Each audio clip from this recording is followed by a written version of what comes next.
이렇게 오늘 비가 갑자기 와가지고 출근하고 있는데, 보시듯이 내가 T1 팬인데 저희 회사가 또 복장이 자유 복장이다 보니까 네, 원하는 마음으로 입고 왔습니다.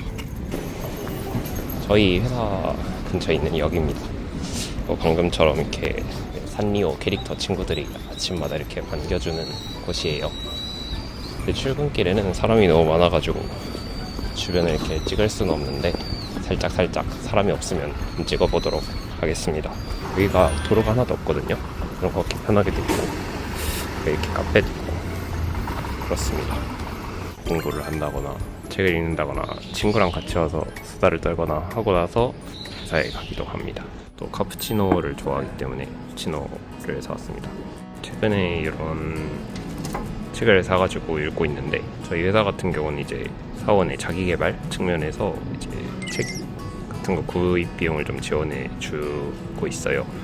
스케줄이라던가 제가 가지고 있는 파일들이라던가 정리하는 방법에 대해서 좀 궁금해져가지고 책을 사서 읽고 있습니다. 시간이 여유가 있을 때는 이렇게 좀 밖에 나와서 뭐 할 거 하다가 회사에 출근하고 있습니다. 아침에 또 커피나 이런 거 마시는 게 굉장히 좋잖아요. 조금 책 좀 읽다가 이제 제 소개도 할 겸 하루 일과 또 소개를 할 겸 해서 이렇게 영상을 찍고 있습니다. 제일 먼저 제 소개를 먼저 하자면 일본 IT 회사에서 일을 하고 있는 김백진이라고 합니다. IT 회사에서 일한 지는 이제 입사하고 3년차 정도 되었고요. 지금은 일본 IT 회사에서 보험 관련 시스템을 개발하고 있습니다. 저희 같은 경우는 보험 프로그램을 만드는데, 이제 저 같은 경우는 프로젝트 매니지먼트를 주로 담당하고 있습니다.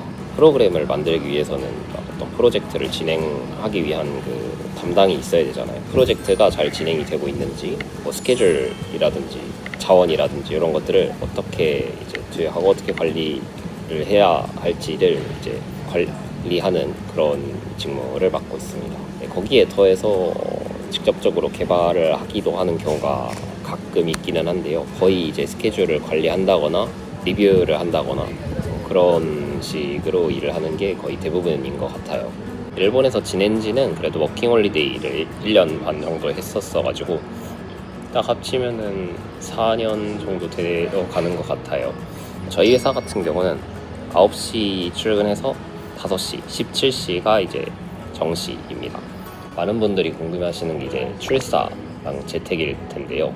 저희 회사 같은 경우에는 아직까지도 재택을 많이 할 수 있는 환경이거든요. 저 같은 경우는 회사를 나가는 걸 되게 좋아해서 자발적으로 출사를 하고 있지만, 회사에는 이제 뭐 일주일에 한 번 오는 분들이 훨씬 많은 것 같아요. 네, 아침 일찍 나와서 좀 사람이 별로 없어서 찍을 여유가 생겼는데요. 근처에 산리오 퓨어랜드가 있다 보니까는 카페라든지 상점이나 이런 것들이 되게 많습니다.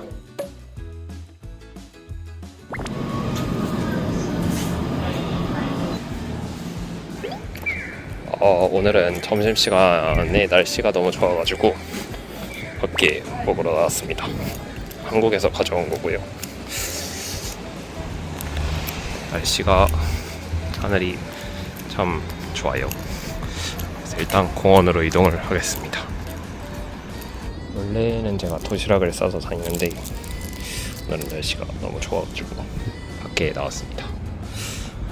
보시면 하늘이 참 파랗죠. 날씨가 좋은 날은 밖에서 먹고 싶어지더라고요. 이렇게 여유가 있으면 나와서 산책도 하고 밖에서 밥 먹거나 합니다. 이렇게 오늘 하루가 끝나고 이제 퇴근하는 길이에요. 풍경이 좀 이쁘죠. 항상 이 길로 이렇게 퇴근을 합니다. 여기가 여름이 되면 이제 염소들이, 근처에 동물원이 있거든요. 거기서 이제 염소들이 와서 풀을 뜯습니다. 이제 돌아가서 저녁을 먹는데요. 저는 요리를 좋아하다 보니까 거의 이제 만들어서 먹고 있습니다.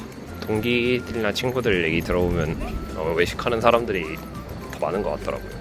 네, 여기가 이제 회사에서 역으로 돌아가는 길에 종종 들르는 곳인데요. 막 이제 한국 음식들도 팔고 웬만한 쇼핑들은 다 할 수 있어가지고 자주 들르고 있습니다. 돌아가는 길에 있어 참 편하고 8시까지 하고 있어가지고 좋더라고요.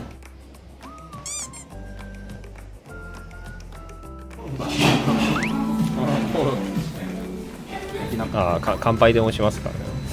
あ、はい、いやー、すごいお疲れ様です。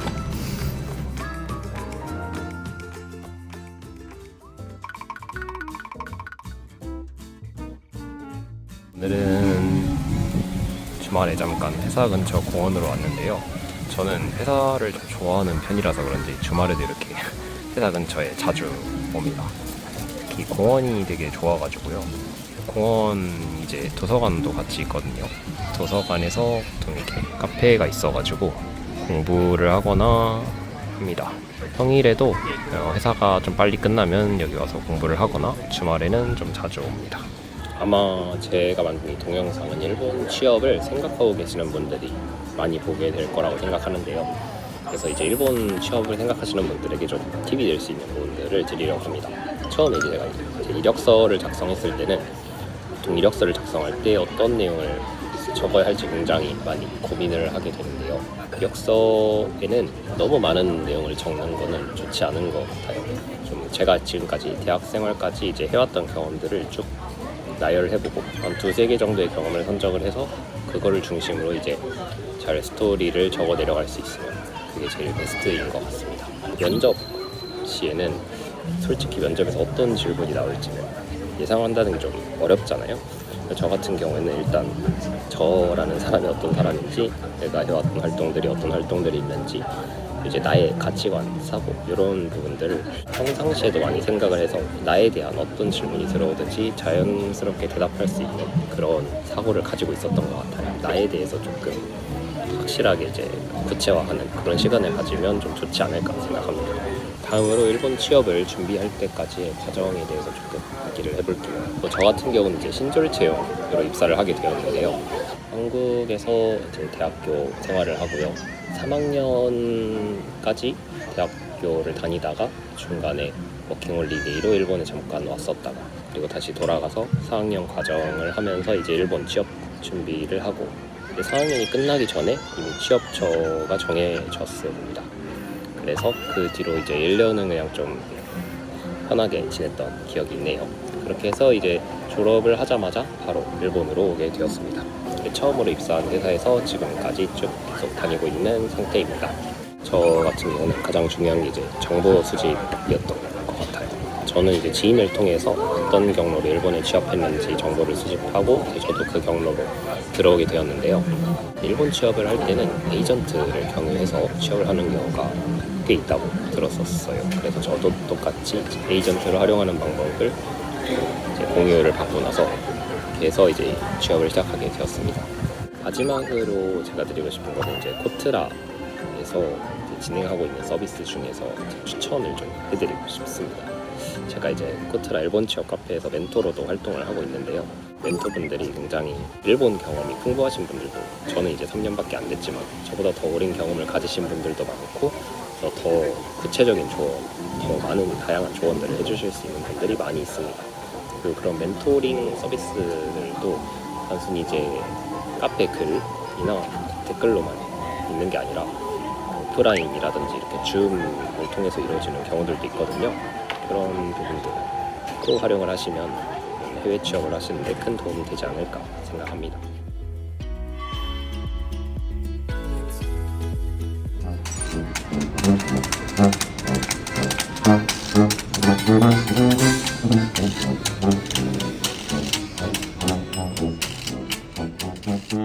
저는 앞으로 일본에서 당분간은 한국으로 돌아갈 일은 없을 것 같고요. 지금도 너무 이제 재밌게 회사 생활도 하고 있고 일본 생활도 하고 있어서 솔직히 돌아갈 마음은 없는 것 같아요. 저는 일단 지금 이제 프로젝트 매니지먼트를 주로 하고는 있지만 솔직히 이제 기술에 가까운 일을 계속해서 이어나가고 싶은 생각이 많이 있습니다. 그래서 데이터 엔지니어링 관련 분야를 하고 있다 보니까 이제 그런 분야에 있어서 설계라든지 조금은 더 개발 쪽으로 조금 더 하고 싶다거나 아니면 뭔가 개발을 하고 싶다는 의뢰가 있을 때 거기에 대해서 조언이라든지 그런 부분들이 가능한 수준까지 끌어올리고 싶어요. 그래서 앞으로는 그렇게 좀 기술 공부도 해나가면서 프로젝트 관리하는 그런 형태로 이어나가지 않을까 생각하고 있습니다.